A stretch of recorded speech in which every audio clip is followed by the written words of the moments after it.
She isn't capable anymore. My son said those 5 words to a judge, in a courtroom with wood paneling the color of weak tea, with me sitting 11 feet away in a blue blazer I'd ironed myself that morning. He didn't look at me when he said it.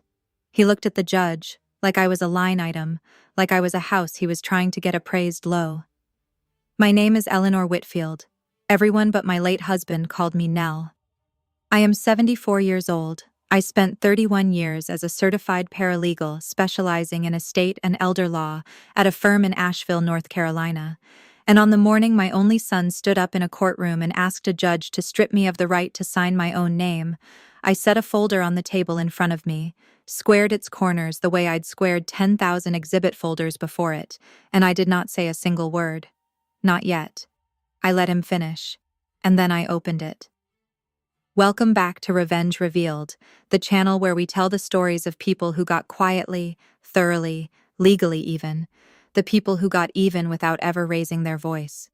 If somebody in your own family has ever looked you dead in the eye and decided, on their own authority, that you didn't count anymore, that your judgment, your history, your whole life of decisions didn't matter next to what was convenient for them, I want you to comment the word capable below, right now, before you keep watching. And if you believe that dignity is worth fighting for quietly, patiently, and completely, hit subscribe. This story is for you. I need to take you back to the beginning, because you have to understand what our family looked like before any of this, or none of what I did will make sense to you.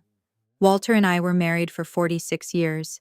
He was a structural engineer, careful in the way engineers are careful, and I used to tease him that he treated our marriage like a load-bearing wall: measure twice, reinforce everything, never let a crack go unaddressed. We had 2 children.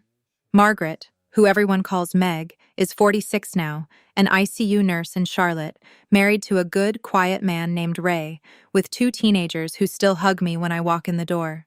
And Gordon, my son, 43, who for most of his life was the boy who cried the hardest when he skinned his knee and needed the most reassurance before every test, every interview, every decision he ever made. I loved him exactly as much as I loved Meg. I want to be clear about that from the start, because everything that happened later doesn't erase 30 years of packed lunches and late-night fevers and me sitting in his hospital room the week he had his appendix out at 19, holding his hand while he slept.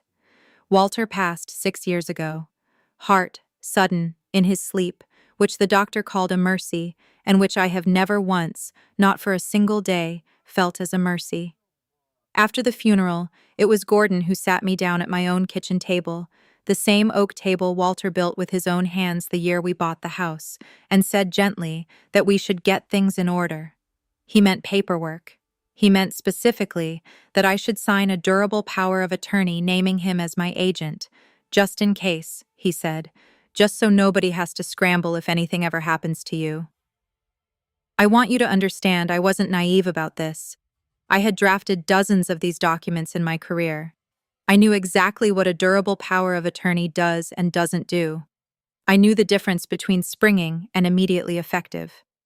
I chose immediately effective, on his insistence, because he said a springing POA, one that only activates once a doctor certifies incapacity, would be a hassle if something happened fast, like a stroke, like his father.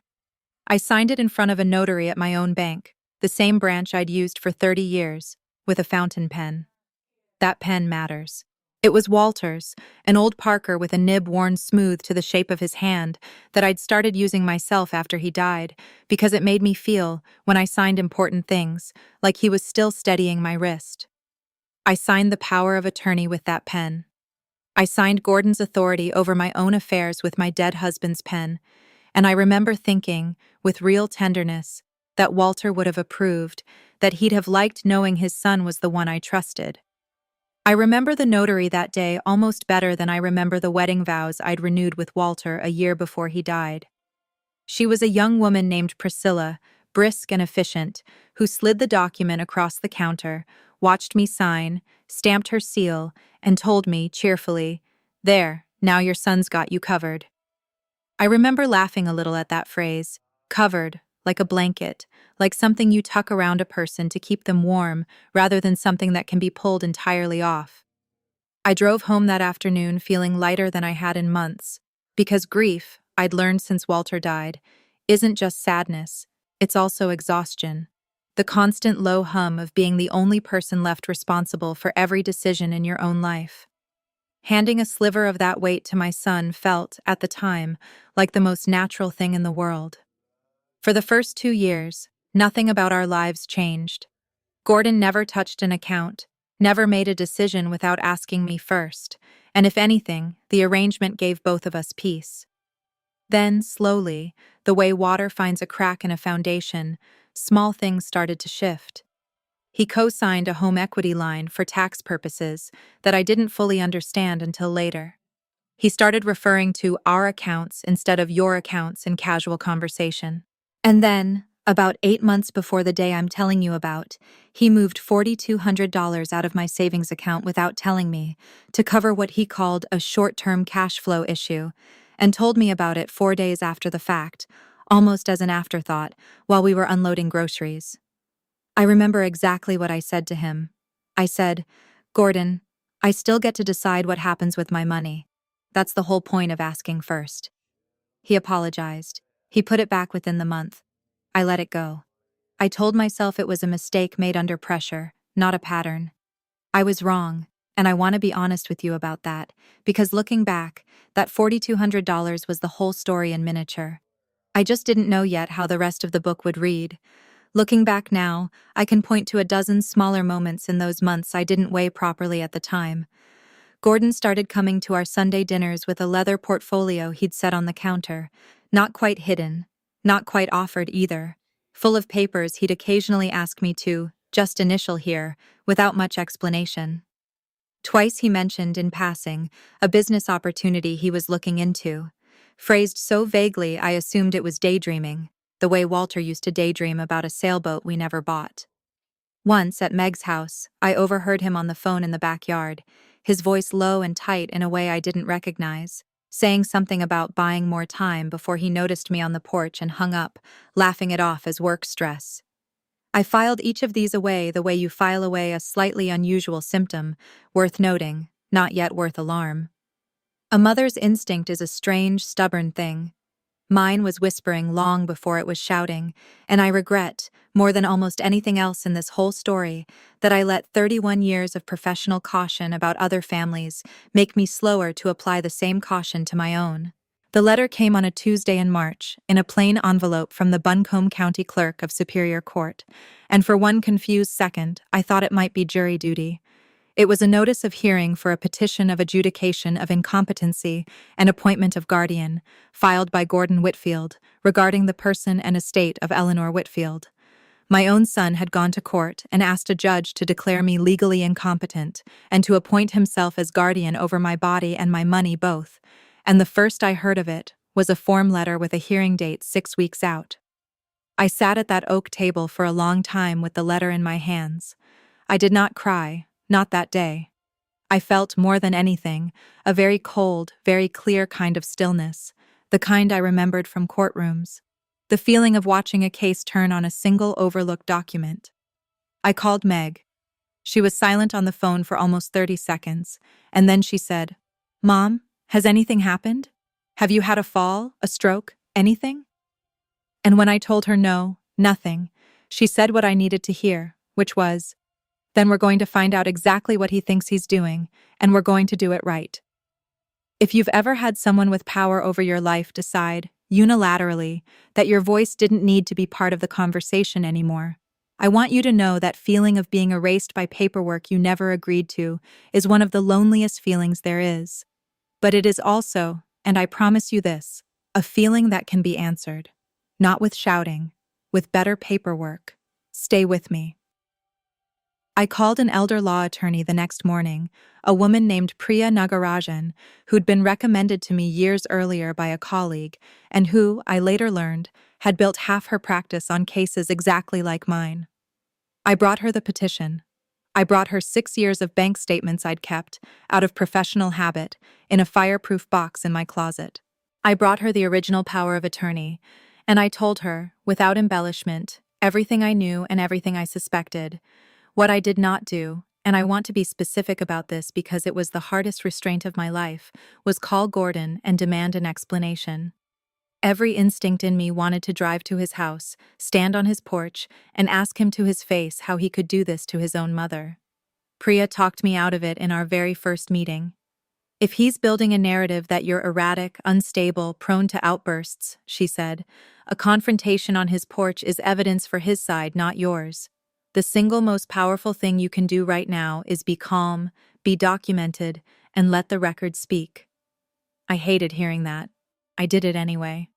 The first thing Priya had me do was request a full copy of the guardianship petition and all supporting affidavits, which is public record once filed.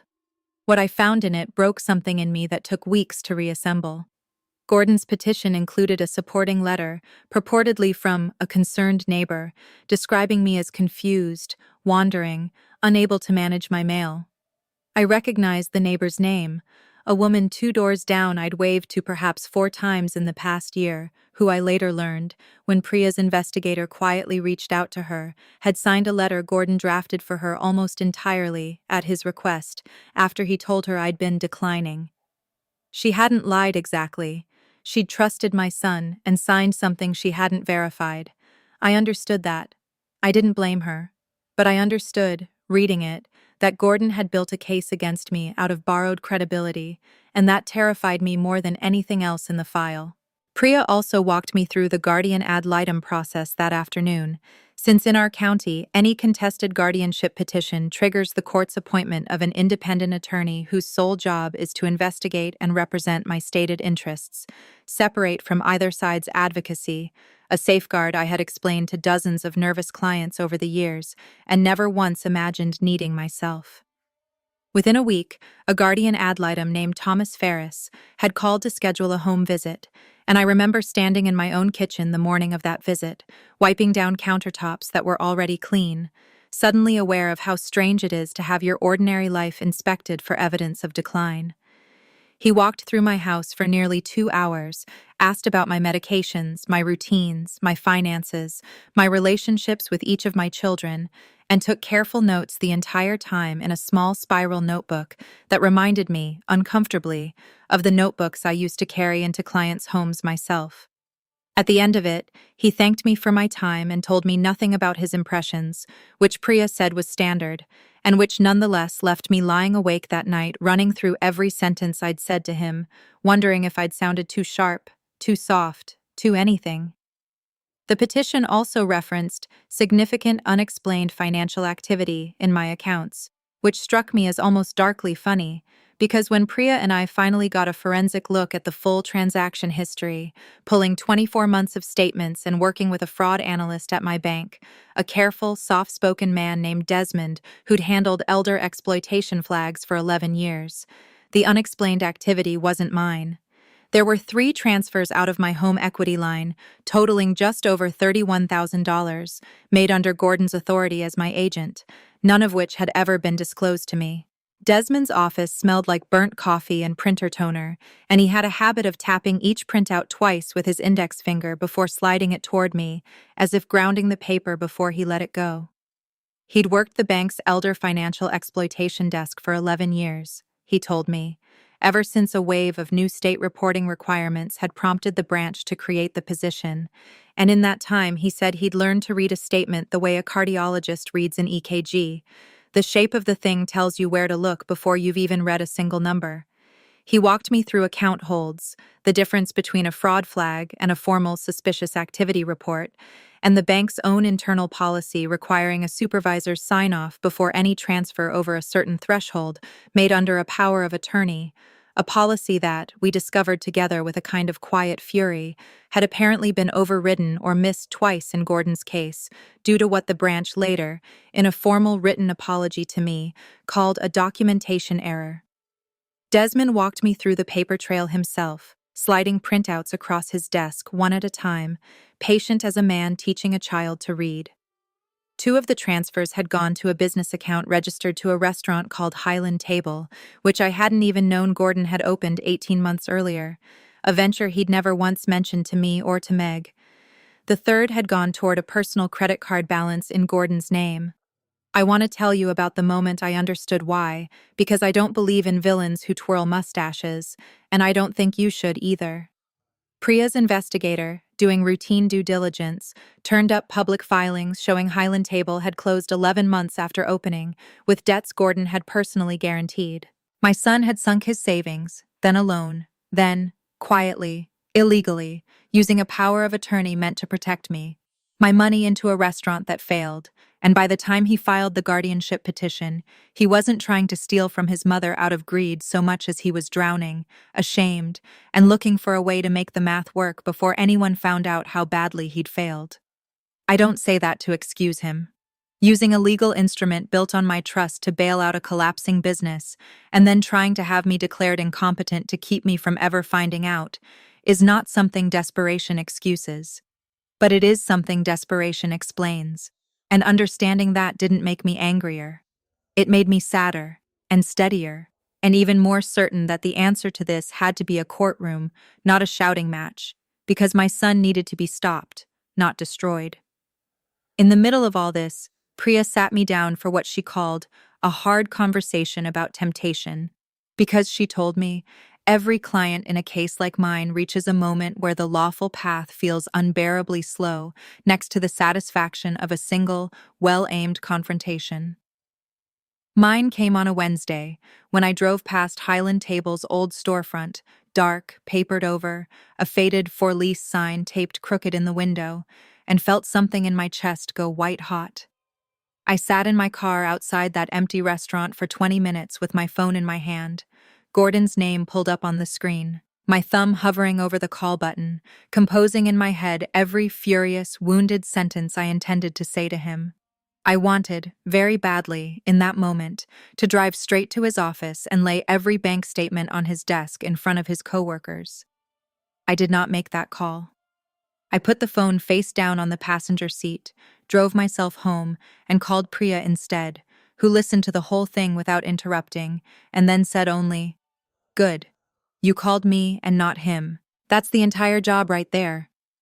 I have thought about that empty restaurant window more times than I can count since. There were 3 family gatherings in those 6 weeks before the hearing, and I want to tell you about them because I think you'll recognize the particular loneliness of sitting at a table pretending nothing is wrong. The first was Meg's daughter's birthday, where Gordon brought a bottle of wine and asked me, with a straight face, how I was holding up, as though I were the one being watched for cracks instead of the one who'd read his sworn petition describing me as disoriented. The second was an ordinary Sunday dinner at my own house, where Denise, Gordon's wife, complimented my roast chicken and asked if I needed help keeping track of the oven timer these days. A small, casual cruelty I don't believe she knew she was delivering, since I've since come to believe Gordon told her a story about me that she had no reason to doubt. The third was the week before the hearing, at a diner, just Gordon and me, where he reached across the table, took my hand and said, "Mom, whatever happens, I only want what's best for you." And I looked at my son's face, at the same brown eyes he had at 6 years old, asking me to check under his bed for monsters, and I said, "I know you believe that, Gordon," which was true, and which was the only thing I let myself say. There was one night, about 2 weeks before the hearing, when I came the closest I ever came to abandoning the plan Priya and I had built. Meg had driven up for the weekend, and the two of us sat up past midnight at the oak table with a bottle of wine between us, and I told her I wanted to drive to Gordon's house first thing in the morning, wake him up, put every bank statement on his kitchen counter, and make him explain himself to my face before this ever reached a judge. I wanted, I think, for it to be personal, because it was personal. He is my son, and being erased by your own child is a wound no legal strategy fully anesthetizes. Meg let me talk until I ran out of steam, and then she said something I've thought about every day since.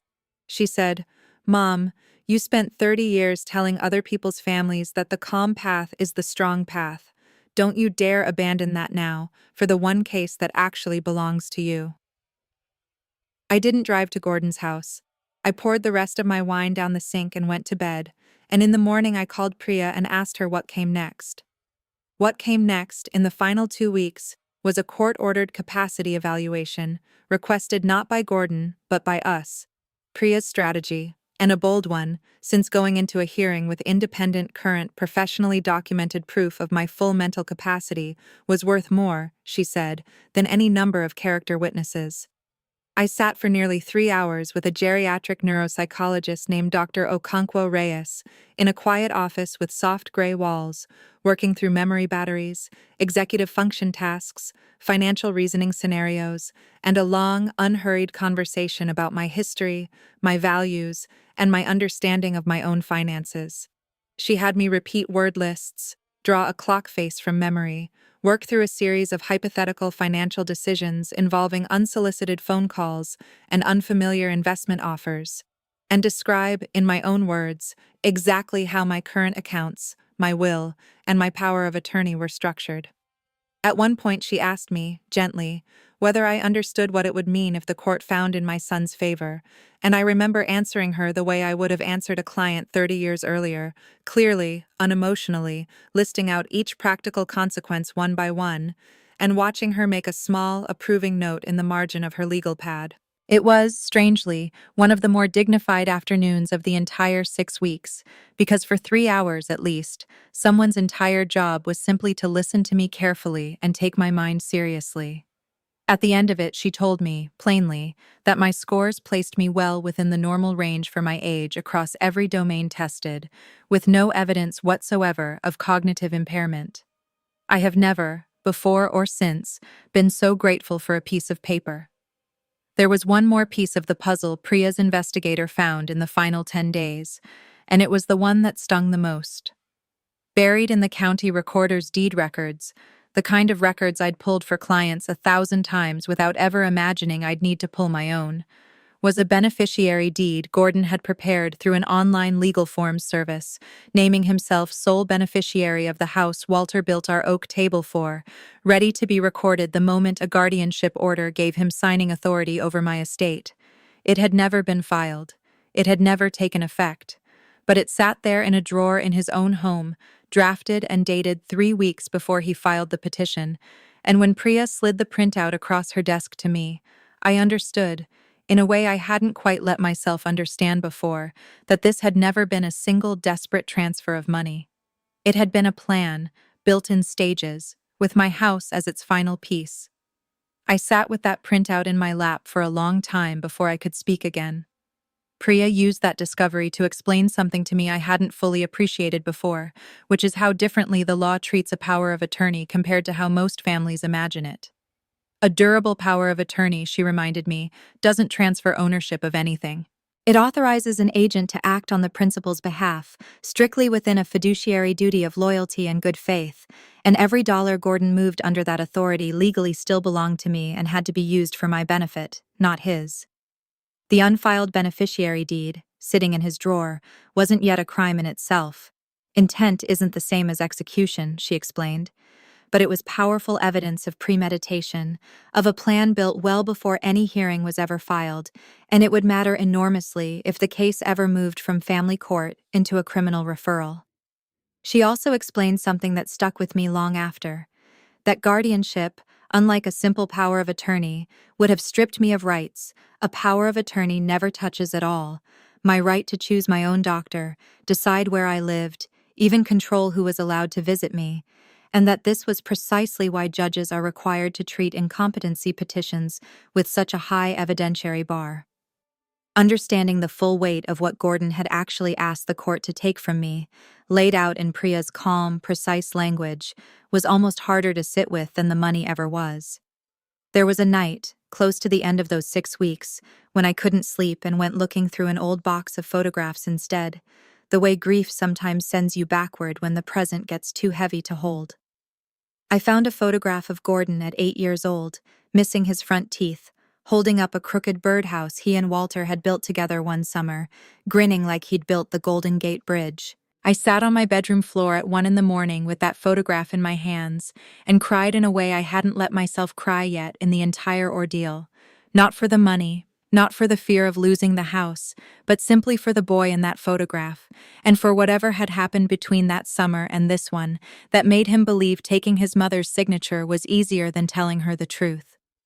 I taped that photograph inside the front cover of the folder the next morning, where it stayed through the entire hearing, a reminder to myself, every time I opened it, of exactly who I was fighting for, as much as who I was fighting against. Midway through building this case, I want to pause and tell you something, because I think some of you watching this are in the thick of your own version of it right now, still gathering documents, still swallowing your anger at every family dinner, wondering if the quiet path is actually working, or if you're just letting yourself be walked over more slowly. I promise you, the paperwork is the fight. Every statement you save, every calm conversation you don't have, every appointment you keep instead of the confrontation you crave, that is the fight, even when it doesn't feel like one. If that's where you are tonight, comment the word folder below, so I know you're still standing, and so the next person scrolling through these comments knows they aren't the only one. The hearing was set for a Thursday morning in the Buncombe County Courthouse, in a courtroom I'd stood in 100 times before in service of other families, never once imagining I'd sit in the respondent's chair myself. I wore the blue blazer. I brought the folder. Priya sat beside me, calm as still water, and across the aisle sat Gordon, in a suit I didn't recognize, with his own attorney, a young man who kept glancing at his watch. Meg sat directly behind me in the gallery, close enough that I could feel her there without turning around.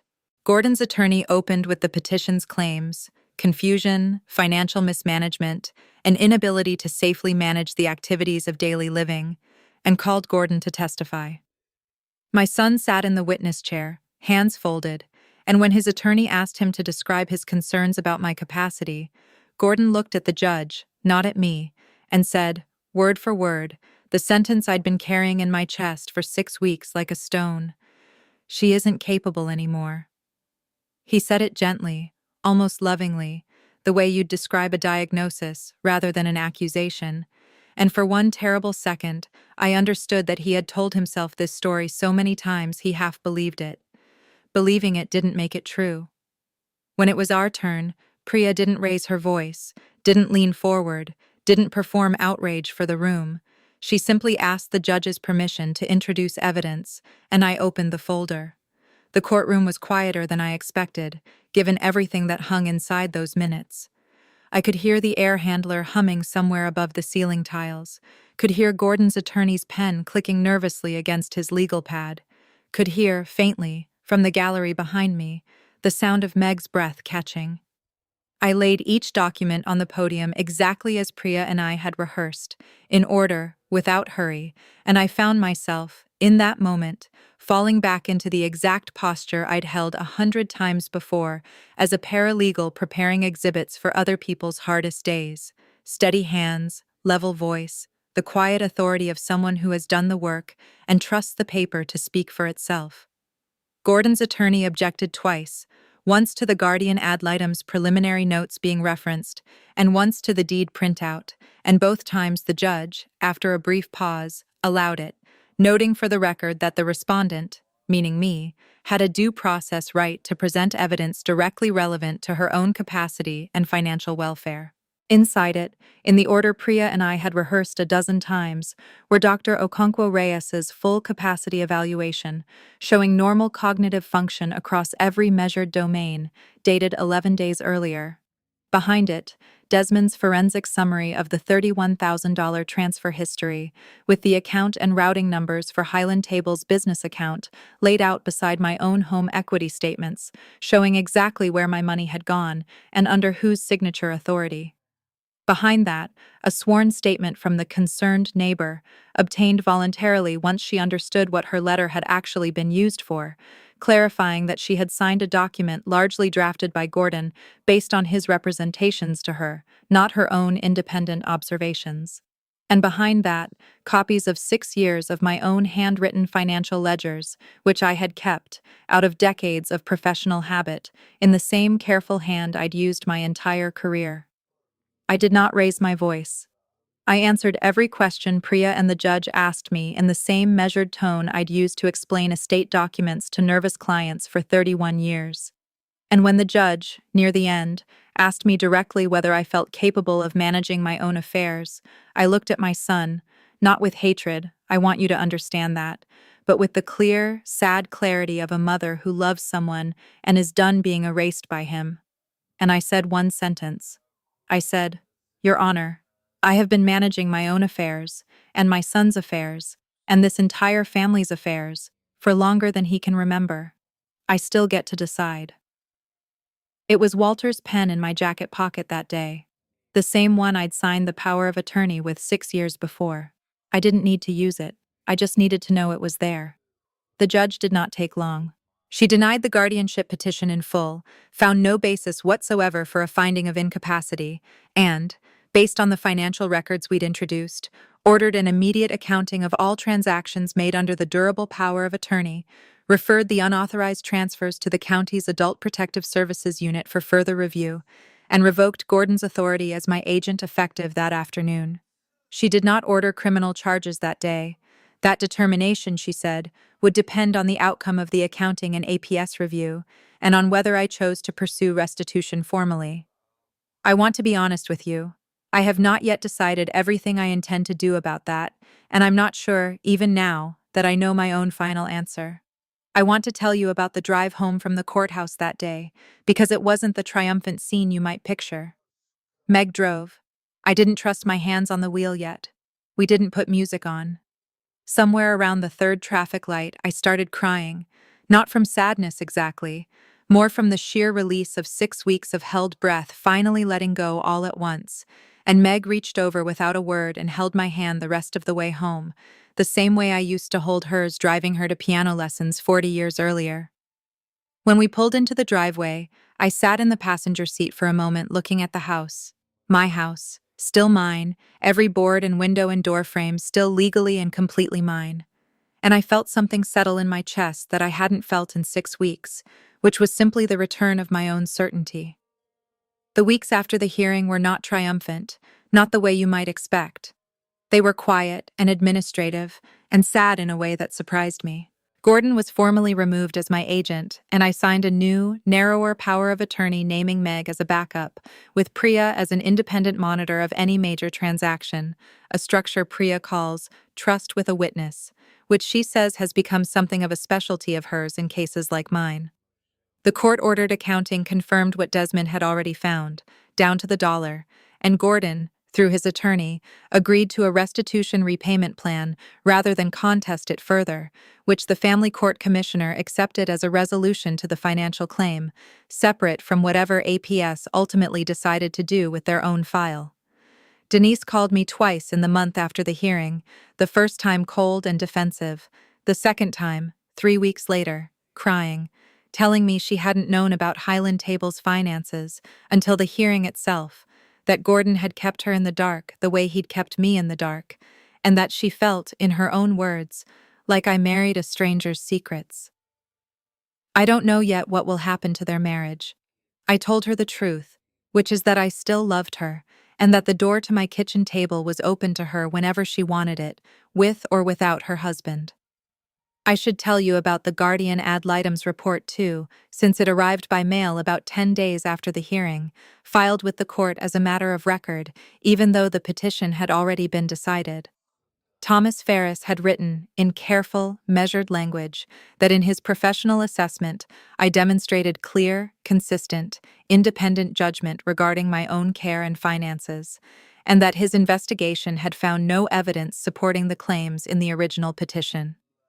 Reading his report alone at my kitchen table, I found myself oddly moved by a stranger's formal paragraph, confirming something I had never actually doubted about myself. It is a strange thing, to need a stranger's letterhead to feel fully believed. I don't think that need ever entirely goes away, no matter how certain you are in private. Gordon himself came to see me once, about 2 months after the hearing, on a rainy Tuesday evening, and stood on my porch the way he used to stand there as a teenager coming home past curfew, not quite meeting my eyes. He didn't ask for forgiveness exactly. He said the restaurant failing had made him feel like the family's biggest disappointment, standing next to Meg's steady career and steady marriage, and that somewhere in the panic of that shame, he'd convinced himself that taking control of my finances was protecting the family, not stealing from it, that he could fix the restaurant's debts quietly, and I'd never even have to know I'd been at risk. I told him that a mother's trust isn't a line of credit, and that the two things had never been the same, no matter how badly he needed them to be. He nodded. He cried a little, on my porch, in the rain, and I let him. And I did not invite him in that night, and he did not ask me to. I want to tell you about one more scene before I close this out, because I think it matters more than the hearing itself, in some ways. About 6 weeks after everything settled, Meg organized a small dinner at her house, just the two of us and her family. No Gordon, no tension, just an ordinary Friday evening with her kids arguing over whose turn it was to pick the movie afterward. Somewhere in the middle of dinner, my grandson Caleb, who's 15 and doesn't usually pay much attention to what the adults are discussing, asked me, out of nowhere, "Grandma, were you scared in court?" And I thought about it honestly before I answered him, because I try never to give children false composure dressed up as wisdom. I told him yes, I was scared, every single day of those 6 weeks, and that being scared and being capable were never actually opposites, no matter how many people try to tell you they are. He nodded slowly, the way teenagers do when something lands deeper than they'll admit out loud, and went back to arguing about the movie. And I sat there at Meg's table feeling, for the first time in months, like an ordinary grandmother again instead of a case file. It's been 11 months now since that hearing. I still live in the same house Walter and I bought 38 years ago, still sit at the same oak table every morning with my coffee and the newspaper, still manage every one of my own accounts myself, with Meg one phone call away and Priya's office keeping a quiet, professional eye on anything major, exactly the way I designed it. Every autumn, Walter and I used to refinish that table together, sanding it down and re-oiling the wood before the holidays, and this year I did it myself, alone, on a Saturday afternoon with the radio on, and it felt less like grief than I expected, and more like proof that I still know exactly how to take care of what's mine. Last month, I updated my will with Priya's help. Nothing dramatic, mostly small adjustments reflecting the life I actually live now rather than the one I lived 6 years ago. And when it came time to sign, I reached into the drawer where I keep it, and I signed my name with Walter's old Parker fountain pen, the nib still worn to the exact shape of a hand that isn't his and isn't quite mine either, somewhere in between. And I thought, the way I always do now when I hold it, that some things you get to keep deciding, all the way to the end, no matter who tries to tell you otherwise. I still keep the folder too, the original one, tucked in the same fireproof box where I once kept 6 years of quiet, careful bank statements nobody asked to see until they mattered more than almost anything else in my life.